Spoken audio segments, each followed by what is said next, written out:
하나님과의 언약적인 관계가 깊어지면 모든 응답들이 열리는 것을 보게 됩니다. 하나님은 우리와의 관계에 굉장히 깊은 관심을 가지고 계신 것을 보게 됩니다. 어떤 분들은 교회를 다니면서 십자가의 능력을 경험합니다. 기도가 너무너무 잘 되어지고 하나님의 임재 속에서 승리하는 인생을 살아가게 됩니다. 늘 승리하는 거예요. 교회가 승리하는 거예요. 가문이 승리하는 거예요. 그 비밀이 있습니다. 분명히 똑같은 교회를 다니는데 왜 어떤 사람에게는 기도가 되어지고 어떤 사람은 기도가 안 되어질까요? 어떤 분들에게 성령의 능력이 나타나서 전도 열매들이 막 붙어오게 되고 어떤 분들은 왜 교회를 다니는데 열매가 없을까요?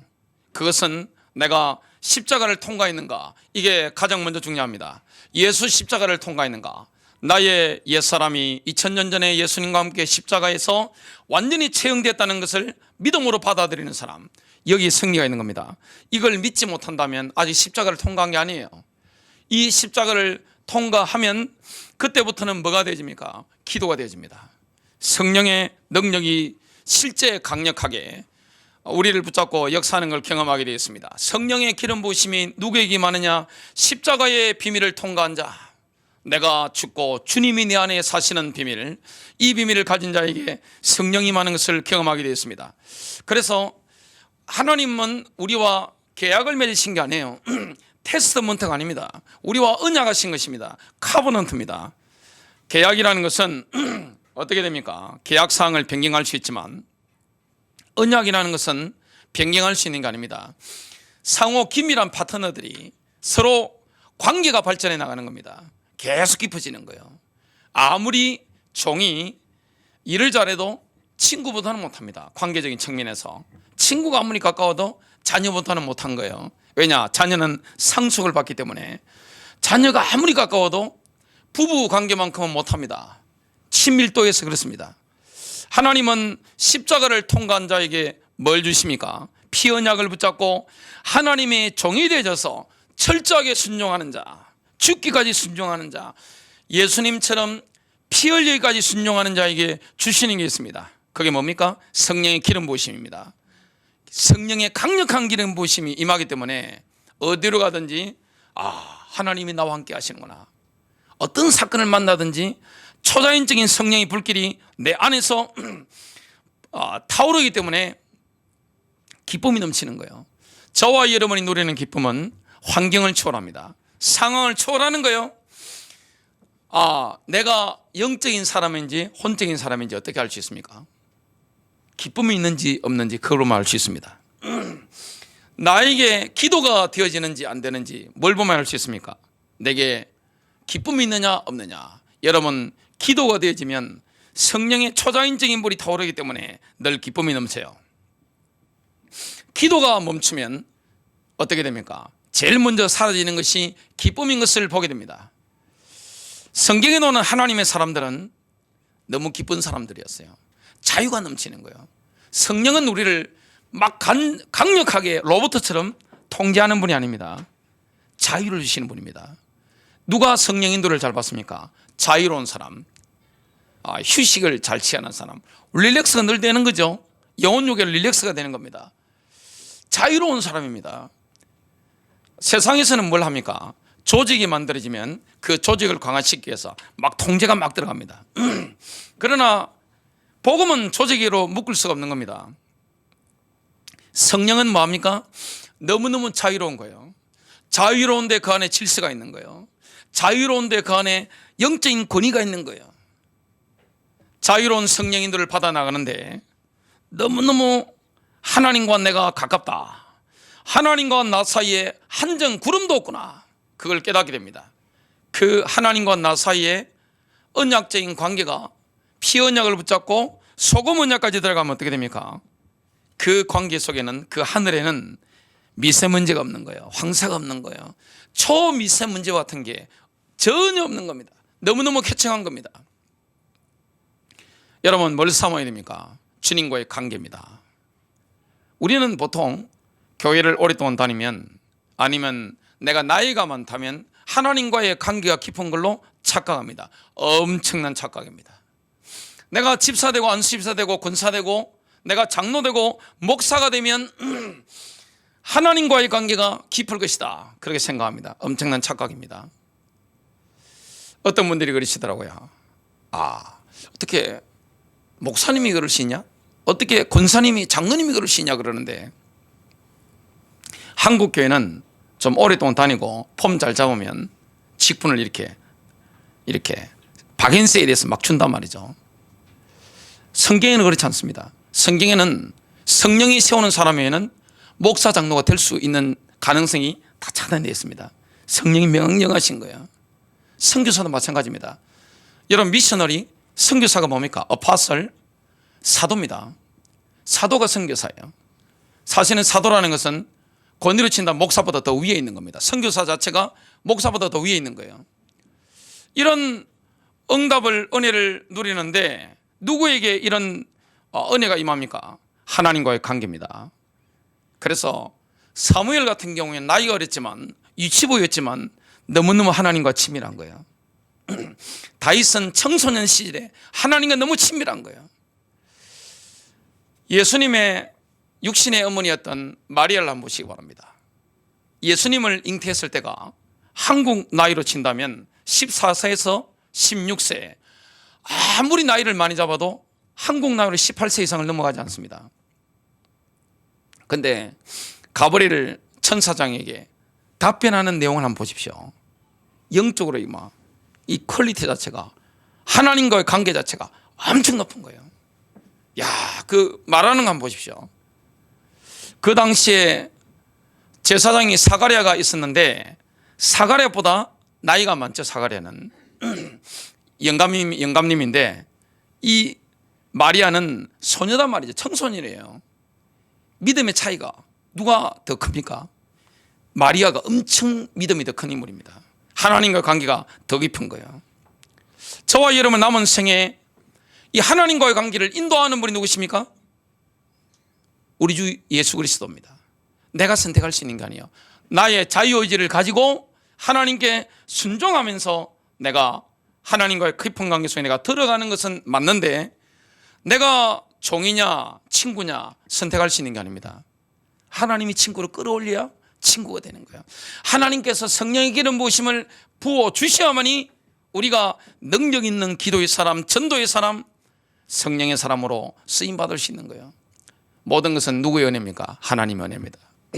하나님의 주권적인 은혜요, 하나님의 부으시는 은혜요, 하나님의 능력의 은혜입니다. 그래서 우리는 뭐 하느냐? 하나님 은혜를 사모하는 거예요. 그래서 관계가 깊어지는 것은 내가 선택하는 게 아니에요. 늘 보니까 참 나에게 순종 잘하네,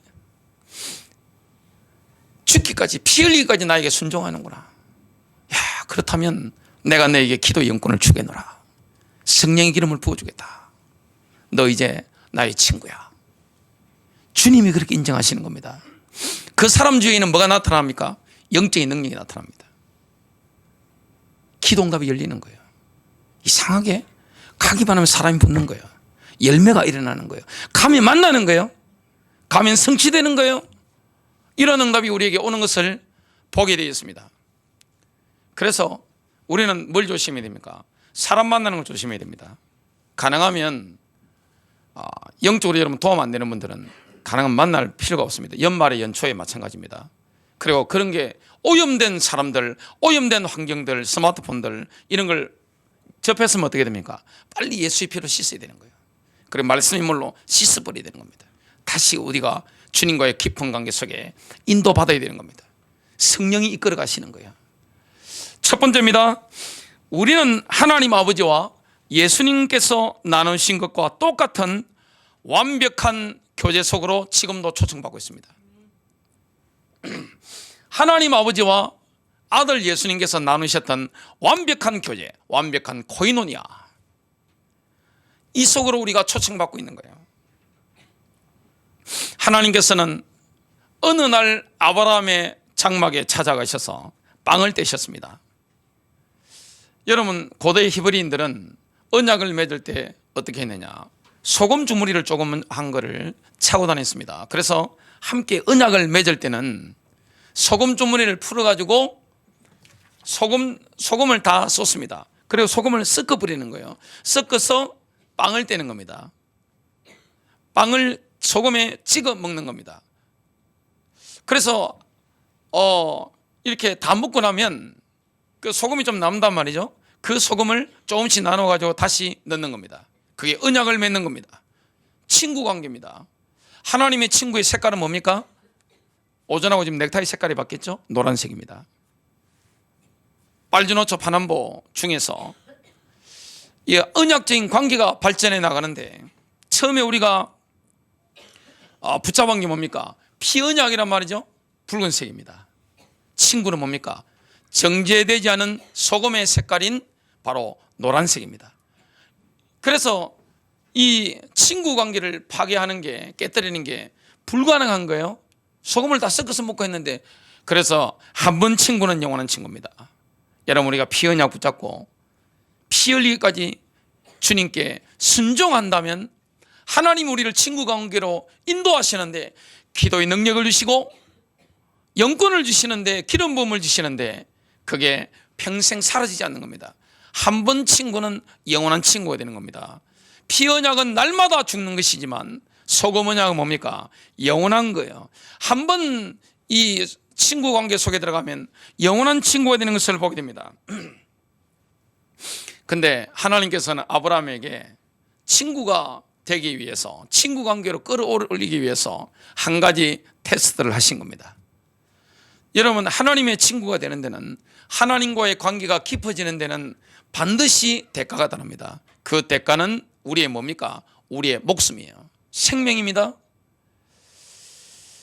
자, 창세기 22장 1절에 보니까 하나님께서 아브라함에게 말씀하시는 겁니다. 내 독자, 내 사랑하는 이삭을 내게 번제로 바치라. 완벽한 헌신이죠. 자, 아브라함은 이삭을 바치는 헌신을 통해서 하나님의 친구라는 가장 영광스러운 명예를 얻었습니다. 여러분, 이 세상에 하나님의 친구다, 하나님과 동맹관계에 있다, 끝나는 거죠. 여러분, 누가 감당하겠어요? 자, 우리나라가 지금 미국과 동맹관계입니다. 건드릴 나라가 없습니다. 그 어떤 나라도 미국과 동맹관계 있는 대한민국을 지금 이제 못 건드립니다. 왜 그렇습니까? 만일에 대한민국을 누가 건드려 버렸다, 미국 본토에서 지금 수십만 명이 순식간에 날아옵니다. 그리고 미국의 핵 잠수함, 항공모함부터 순식간에 다 와버리는 겁니다. 그게 동맹이 무서운 겁니다. 그래서 현실 세계에서는 적이 같으면 동맹입니다. 영적 세계도 마찬가지죠. 우리의 적이 누굽니까? 사탄이에요. 사탄은 누구의 원수입니까? 하나님의 원수요, 성도의 원수입니다. 그래서 우리는 뭐 하느냐? 영적 싸움을 하는데 하나님과 동맹관계요, 하나님의 친구인 것을 보게 됩니다. 아브라함이 생명 걸었단 말이죠. 우리 하나님 아버지의 헌신도 완벽합니다. 아브라함이 BC 2000년경 인물이니까 2000년 이후에 주 예수께서 오셔서 십자가에서 피 흘려 죽으신 겁니다. 그래서 친구 관계는 뭡니까? 생명을 내어놓는 관계입니다. 야곱도 하나님의 친구였습니다. 여러분, 야곱은 주의 천사죠. 자, 천사로 나타나신 그 예수 그리스도, 그 하나님과 씨름을 했는데 뭐라고 합니까? 창세기 32장 26절입니다. 날이 서리하니 나를 가게 하라. 그때 야곱이 대답합니다. 당신이 나를 축복하지 아니하면 내가 당신을 가게 하지 아니하겠나이다. 왜 이렇게 강권할 수 있는 거죠? 친구니까. 친구끼리는 말다툼할 수 있는 겁니다. 자, 이런 관계를 누가 허락하시는 거죠? 하나님께서. 그건 내가 할 수 있다고 되는 게 아닙니다. 십자가를 통과한 사람, 기도의 능력이 임한 사람, 성령의 강력한 기름 부으심이 임한 사람, 격이 다른 거죠. 영적인 격이 다른 겁니다. 영 능력이 다른 겁니다. 하나님과의 친밀도가 엄청 깊은 겁니다. 동맹은 뭘 공유합니까? 정보를 공유합니다. 우리나라가 미국과 정보 공유하잖아요. 동맹이 깊을수록 고급 정보를 공유합니다. 그 자, 그때 야곱은 어떤 응답을 받나요? 하나님께서 야곱에게 새 이름을 지어주셨습니다. 그게 뭡니까? 이스라엘입니다. 아브라함도 하나님의 친구이기 때문에 이름이 바뀌었죠. 아브라함에서 아브라함으로, 사레도 사라로 이름이 바뀐다는 것은 뭐가 바뀌는 거죠? 그 사람의 정체성이 바뀌는 겁니다. 저와 여러분의 이름이 바뀌는 겁니다. 그리스도 안에 친구가 되면 뭐가 바뀌는 거죠? 정체성이 바뀌는 겁니다. 하나님이 우리를 보시는 관점이 달라지는 거예요. 하나님의 응답이 수준이 달라지는 거예요. 그래서 응답 중에 응답이 뭡니까? 하나님과의 관계가 깊어져야 됩니다. 그러려면 뭐 해야 됩니까? 가장 중요한 게 피 언약이에요. 주님이 피를 흘리셨던 것처럼 피 흘리기까지 나의 옛자를 죽이면서 주님께 순종하는 거예요. 그러면 어디 가운데 들어갈 수 있죠? 기도의 능력 가운데 들어갈 수 있습니다. 하나님의 친구가 되는 거죠. 소금 언약 가운데 들어갈 수 있는 겁니다. 비로소 노란색 빛을 하나님께로부터 받아서 반사할 수 있는 그런 프리즘 역할을 할 수 있는 겁니다. 야곱을 한번 보겠습니다.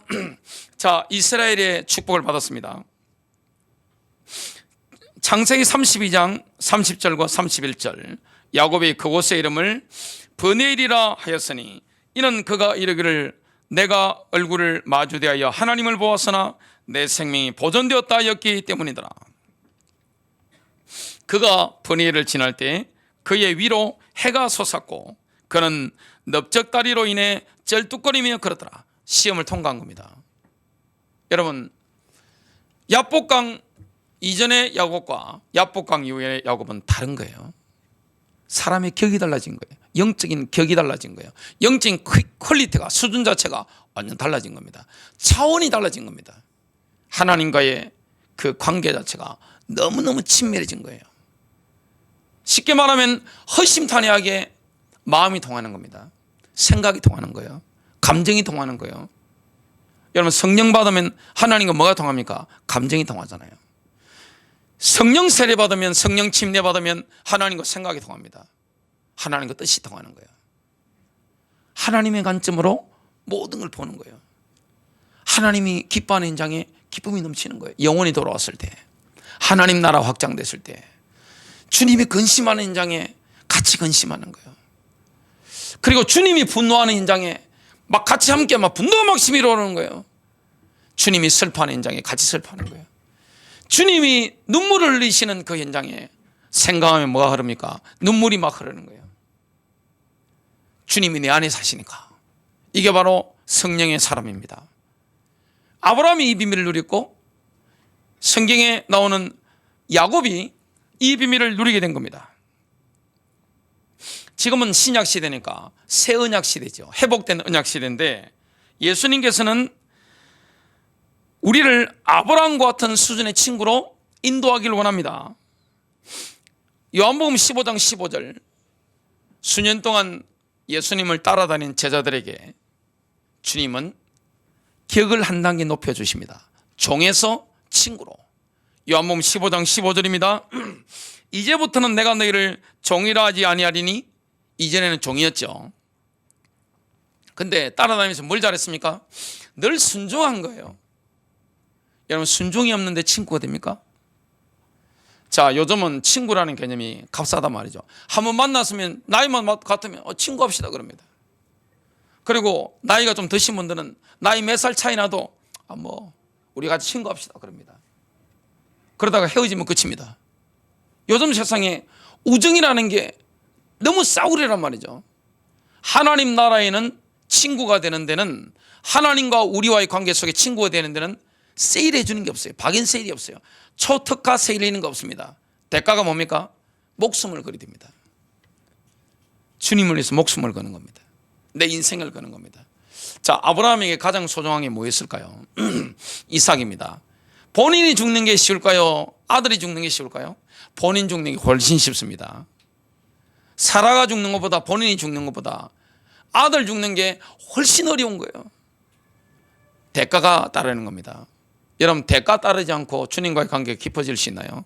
그건 사기입니다. 어떤 분이 그렇게 말씀하시더라도 그런 사기에 속지 마시길 바랍니다. 예수님 말씀 직접 들으시길 바랍니다. 구원받았다고 해서 예수님이 친구다, 그것도 착각입니다. 그거 틀린 말입니다. 성경을 한번 보세요. 요한복음 15장 13절 14절 15절을 읽어보면 뭡니까? 생명을 주는 관계가 친구입니다. 지금 제자들은 예수님께 생명을 드린 겁니다. 인생 다 드린 거예요. 그리고 이 예수님께서 뭐라고 말씀합니까? 요한복음 15장 13절 14절 15절에 본다면 내 계명대로 따르면, 순종하면 그가 친구다 그랬습니다. 말씀대로 따라가는 사람, 성령의 기름 부음 받아서 성령의 인도받는 사람, 이 사람이 비로소 뭡니까? 그리스도의 친구입니다. 다른 거예요. 영의 능력이 다른 거예요. 영 능력이 다른 것입니다. 오히려 내가 너희를 친구라 하였나니 이는 내가 내 아버지께 들은 모든 것을 너희에게 알려주기 때문이라. 친구에게는 정보를 숨기지 않습니다. 다 오픈하는 겁니다. 하나님 아버지와 아들 예수님이 나누셨던 그 코이노니아, 그 교제와 같은 똑같은 교제를 우리 하나님 아버지께서 우리와 나누시겠다 지금 말씀하시는 거예요. 이게 뭘로 가능합니까? 성령으로 가능한 겁니다. 성령의 능력으로. 두 번째입니다.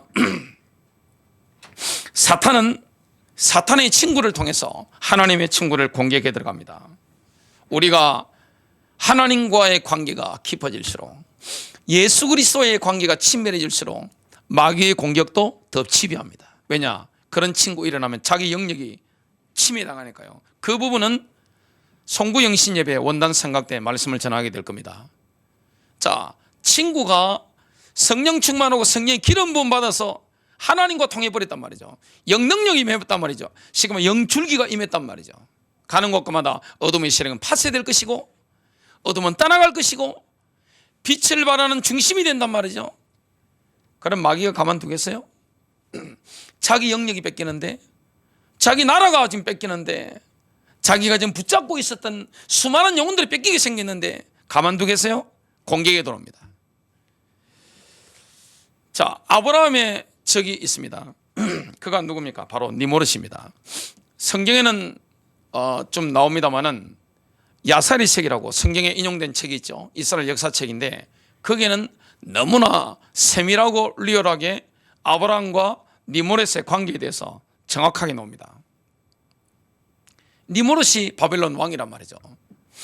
아브라함의 아버지 데라가 그 왕궁에서 엄청난 실력자입니다. 근데 이 옛날에 왕들은 제일 측근이 누구죠? 요즘은 우리나라 대통령의 측근은 뭐 경제 부총리, 교육 부총리 그럽니다만은 옛날에는 그런 걸 별로 알아주지 않고, 옛날에는 제일 핵심 측근이 누구냐? 하늘의 별자리 보는 사람입니다. 천문을 보는 사람이 나라의 운명, 그리고 왕의 운명을 별자리 보고 알았단 말이죠. 딱 보니까 뭐가 떠올랐느냐? 왕의 별이 떠오른 겁니다. 그 별이 뭐냐? 아브라함의 별이었습니다. 축이 된다. 신하들이 다 그렇게 하는 겁니다. 분명히 떠오른 겁니다. 보니까 아브라함 왕이잖아요. 지금 예수 그리스도 안에서 유대인과 이방인이 교회 안에서 하나가 되기 때문에 유대인들도 아브라함이 아버지고, 우리 이방인들에도 그리스도 안에 있으면 아브라함이 믿음의 아버지란 말이죠. 아브라함이 왕인데 왕이 태어날 병이 딱 떠오르는 겁니다. 그래서 뭐 했습니까? 살해 명령을 내린 겁니다. 그런데 하나님의 계획이 있으니까 못 죽는 거예요. 아브라함이. 그 악인이 계속 진행되어집니다. 그러니까 사탄의 종들은 하나님의 종들을 알아봅니다. 아는 겁니다. 영적으로 부딪히기 때문에 알아요. 영이 영을 막 치고 들어오기 때문에 서로 아는 겁니다. 니모롯은 어떤 존재입니까? 시날 땅에, 수메르 땅에 바벨탑을 건설한 존재고, 바벨론 신화에 보면 엄청난 영능력 있는 마법사입니다. 그렇기 때문에 아브라함이 태어났는데 이 인물이 창세기 3장 15절 언약의 줄기를 잡을 하나님의 사람인 것을 바로 알아보는 겁니다. 아이라도 다른 거예요. 여러분, 사람이라는 것은 씨가 중요하단 말이죠. 아이라도 다른 겁니다. 나이가 어리다고 해서 영능력이 작은 게 아니에요. 죽이려 했는데 안 되는 겁니다. 그래서 니모롯은 성경에 보니까 주 앞에 강력한 사냥꾼 이런 이름의 뜻이 있는데요, 실제로는 그 의미가 뭐냐, 하나님과 맞선 강력한 전제군주인 악마라는 뜻입니다. 쉽게 말하면 뭡니까? 사탄의 친구입니다. 영능력이 대단한 사람이 니모롯이에요.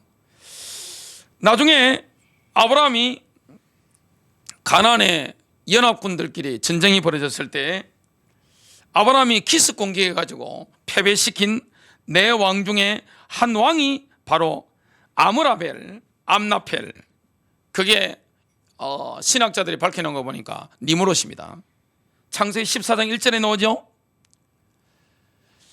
자, 야곱의 적이 또 나타난 겁니다. 누굽니까?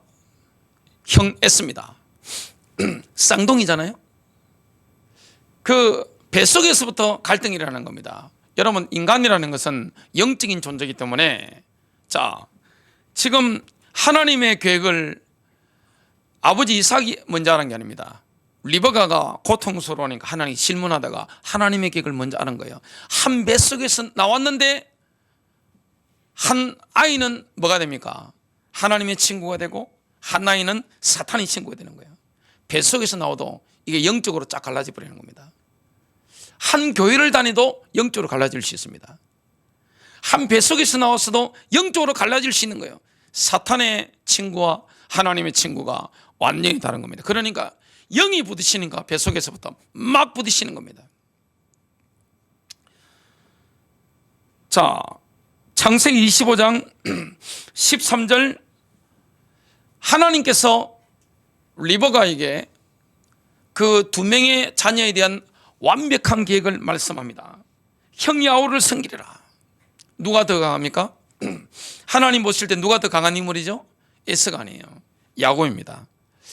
성경과 여러 가지 역사책을 본다면 전쟁은 누가 잘했는가 하면 에서가 잘했습니다. 에서는 활 쏘는 전문가고 쉽게 말하면 전투력이 아주 뛰어난, 요즘 아이돌로 친다면 게임 수치가 굉장히 높은 인물이었습니다. 대단한 사람이에요. 야곱도 만만한 존재는 아닙니다만은 싸움을 에서가 잘했던 것을 보게 됩니다. 그동안 우리가 잘못 각인된 이미지가 있습니다. 하나님의 관점으로 성경을 보셔야 됩니다. 하나님의 관점으로 성경을 본다면 누가 하나님 편이죠? 야곱입니다. 근데 우리는 보통 에서가 좀 사람이 그래도 좀 어리가 있고 말이지, 그리고 남자답고 말이지, 털도 많고 이렇게 생각합니다. 야곱은 좀 매끈매끈하고 좀 교활하고 좀 사기꾼 기질이 있다 이렇게 생각합니다. 엄청난 착각입니다. 성경을 직접 읽어보시기 바랍니다. 성경과 이스라엘 역사책을 딱 훑어보면 야곱은 그런 사람이 아니에요. 야곱은 성경에 보면 남자 3명에서 5명이 움직일 수 있는 우물 뚜껑을 혼자 완력을 가지고 움직일 수 있는 아주 강한 체력을 가지고 있는 인물입니다. 그리고 야살의 책을 본다면 야곱은 활 쏘기 더 잘했기 때문에 활 한 방 당겨 뿌리면 어떻게 되느냐, 왕들 한 명을 죽일 정도로 엄청난 명사수였던 것을 보게 됩니다. 자, 야곱은 발 뒤꿈치를 붙잡은 자 이런 뜻이 있는데 실제 뜻이 뭡니까? 적이 승리하도록 내버려 두지 않을 자, 절대 항복하지 않을 자. 여러분, 동맹이라는 것은 적이 같아야 됩니다. 야곱의 적이 누굽니까? 에서입니다. 아브라함의 적은 누굽니까? 니므롯이에요. 바벨론 왕이에요. 적이 있는 거예요. 하나님의 친구에게는 적이 있는 겁니다. 사탄의 종들이 있는 겁니다. 에서는 나중에 네피림의 피가 섞인 사람과 혼인을 하게 됩니다. 혼인을 한다는 건 뭐죠? 언약관계 속에 들어가는 겁니다. 예수님은 세상이 예수님의 제자들을 미워할 것이다 이렇게 말씀했습니다. 왜 그렇습니까? 제자들이 주님과의 관계가 깊어지고 오순절 성령 강림 이후에 영능력이 강해져 버리니까 나중에 되면 어떻게 됩니까? 세상이 못 견디는 겁니다. 여러분, 예수님께서도 30년 동안까지는 조용히 사셨습니다.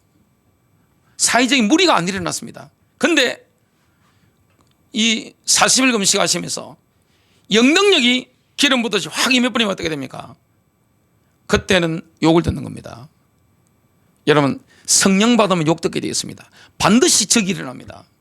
그 적은 누굽니까? 마귀의 종입니다. 그건 목사가 아니고 마귀라니까요. 그 장로가 아니고 권사가 아니고 그건 뭡니까? 바로 마귀의 종인 것을 보고, 지금 에사우 야곱은 지금으로 친다면 뭡니까? 목사, 그것도 최고의 목사, 총회장 아들들입니다. 그리고 교회를 친다면 뭡니까? 교회 지도자들입니다. 그런데 한 사람은 하나님의 친구, 한 사람은 사탄의 친구. 종교와 복음이라는 것은 함께 할 수가 없는 거예요. 쫙 갈라져 버리는 것입니다. 영분별이 시대입니다. 영분별 없으면 어떻게 형과 동생이 싸울 수 있느냐? 화해해라. 화해가 됩니까? 원수인데. 영이라는데 어떻게 화해가 돼요? 싸워 이기게 되는 것입니다. 그래서 예수님이 요한복음 15장 19절에 너희가 세상에 속하였으면 세상이 자기의 것을 사랑할 것이나 너희는 세상에 속한 자가 아니요 도리어 내가 너희를 세상에서 택하였기 때문에 세상이 너희를 미워하느니라. 큰 세 번째입니다. 하나님의 친구가 날마다 누릴 축복은 오순절 축복입니다. 오순절은 뭡니까? 성령이 강림하는 거죠. 성령이 위로부터 팍 물붓듯이 부어버리는 겁니다. 쏟아지는 겁니다. 그때부터 여러분은 하나님의 친구가 됩니다. 오순절날 성령의 선물을 받은 제자들은 성천하신 그리스도께서 영광스럽게 되셨다는 사실을 즉각 깨달았습니다. 확신이 온 거죠. 사도행전 2장 33절 베드로의 설교입니다. 하나님이 오른손으로 예수를 높이시매, 예수를 높이신 겁니다. 하나님이 성천하신 예수를 높이신 거예요. 그가 예수님이죠. 약속하신 성령, 아브라함의 선물이죠. 아버지께 받아서 너희가 보고 듣는 이것을 부어주셨느니라. 성령 받으니까 제일 먼저 터진 게 있습니다. 방언이었습니다. 기름 부으심이 많으니까 열려버린 겁니다. 하나님의 큰 일을 말함을 들었습니다. 사람들이 놀라고 있고 어떤 사람은 조롱하면서 그들이 술에 취하였다. 베드로가 뭐랍니까? 낮에 어떻게 술이 취합니까? 성령을 부어주신 거예요. 아브라함의 약속의 성령. 오순절은 추수의 절기입니다. 오순절을 누리는 사람에게는 영적 추수의 기쁨이 임하게 되어 있습니다.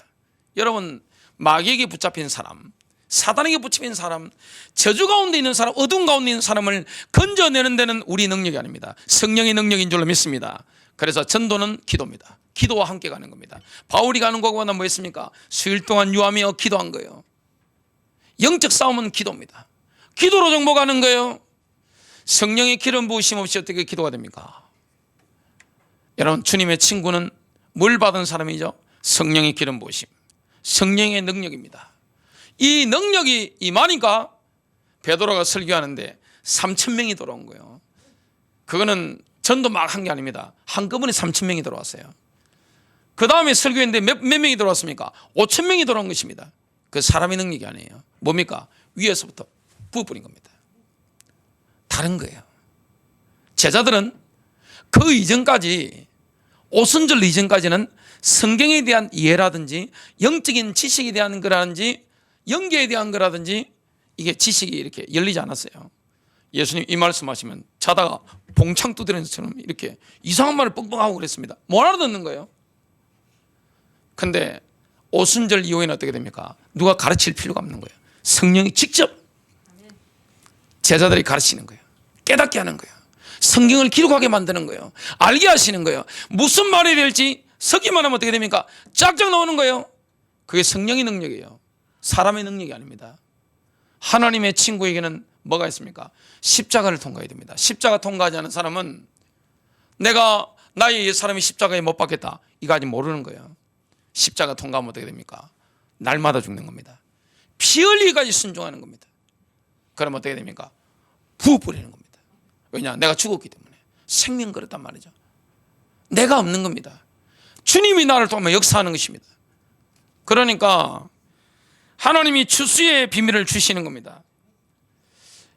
모세 시대 이후로 1500년 동안 오순절 때까지 빵 두 덩어리를 늘 바쳤습니다. 이건 뭘 말합니까?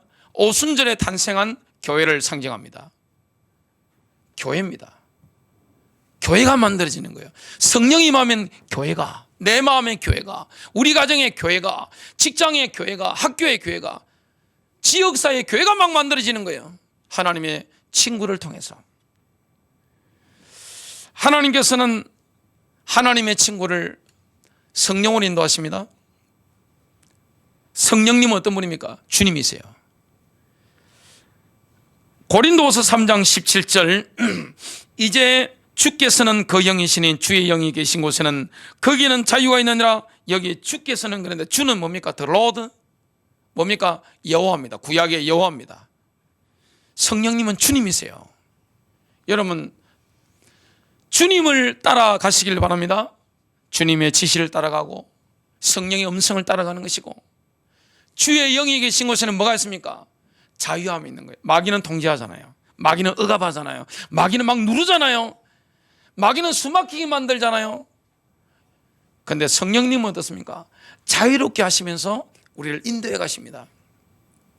성령님은 인격이십니다. 인격. 여러분 성령님의 인격을 존중하십니까? 성령님 무시하지 마시길 바랍니다. 성령님 인격이 있어요. 요즘은 인권이 높아져가지고 아이들도 인격 무시하면 난리 납니다. 바로 찍어 올려버립니다. 요즘은요 갑질하면 어떻게 합니까? 동영상 바로 촬영해가지고 바로 띄워버립니다. 전 세계로 순식간에 다 빠져버립니다. 근데 왜 성령님이 인격이신데 그분을 존중하지 않습니까? 예수님께서는 자신이 떠난 이후에 다른 인격체를 보내실 것을 약속했습니다. 다른 인격체 누굽니까? 성령입니다. 요한복음 16장 7절 내가 떠나가는 것이 너희에게 유익하니라. 내가 떠나지 아니하면 위로자께서 너희에게 오지 아니하시리라. 그러나 내가 떠나면 내가 그분을 너희에게 보내리니. 자, 성령님이 찾으시는 성품이 있습니다. 누구에게 성령님께서 강하게 역사하시고 항상 풍성하게 역사하실까요? 에베소서 4장 32절입니다. 서로 친절히 대하며 상냥한 마음을 품고 서로 용서하기를 하나님께서 그리스도로 인하여 너희를 용서하신 것 같이 하라. 오늘이 2019년도 마지막 주일 예배입니다. 용서를 하고 보내는 겁니다. 가장 용서해야 될 사람이 누구죠? 가족입니다. 배우자예요. 자녀입니다. 부모님입니다. 그리고 나에게 상처 준 사람, 가까운 사람들입니다. 용서하고 넘어가는 겁니다. 용서는 뭡니까? 의지적인 결단입니다. 감정이 아니에요. 하나님 아버지께서 그리스도로 말미암아 우리를 한없이 용서하셨잖아요. 그래서 너희도 용서해라. 그러면 영적인 자유함을 누리게 될 것이다. 이런 말씀이 됩니다. 결론 맺습니다. 하나님께서는 하나님의 친구를 어떻게 인도하십니까? 말씀으로 인도하시죠. 구약에는 오순절날 모세가 시내산에 올라가서 율법을 받았습니다. 그 말씀대로 인도받습니다. 신약 시대는 성령으로 인도받는 거예요. 왜냐? 성령이 인도받다 보니까 율법 613개 계명 지켜지는 거예요. 십계명대로 살아지는 거예요. 하나님 사랑, 이웃 사랑이 나와지는 거예요. 성령은 우리를 어떻게 인도합니까? 초자연적인 방법으로 인도하신다는 것을 이사야서 78장 14절에 말씀하고 있습니다. 낮에는 구름 기둥으로, 밤에는 불빛으로 인도해 가는 거예요. 초자연적인 이런 능력으로 우리를 인도해 가시는 겁니다. 그리고 이사야서 42장 16절에 보니까 우리가 알지 못하는 곳으로 우리를 인도해 가시는 겁니다. 내가 생각지도 못한 곳으로 주님이 이끌어 가시는 거예요. 그래서 우리는 뭐합니까? 믿고 가는 겁니다. 왜냐? 친구가 완전하니까. 주님 우리 친구라면. 그래서 하나님과 친구 관계에 들어가면 어떻게 됩니까? 제일 먼저 되어지는 게 기도입니다. 기도 영권이 많은 거예요. 기도가 되어지는 거예요. 그리고 성경을 보든 설교를 듣든 진리에 대한 깨달음이 막 오는 거예요. 영능력이 생기기 때문에 뭡니까? 가는 곳마다 어둠의 권세가 막 깨어지는 것입니다. 마귀 세력이 파쇄되는 역사가 일어나게 되어 있는 것입니다. 그래서 하나님의 친구가 해야 될 게 뭡니까? 영적인 추수입니다. 21세기인데 주님이 다시 오실 때 가까우니 때 뭡니까? 영적인 추수를.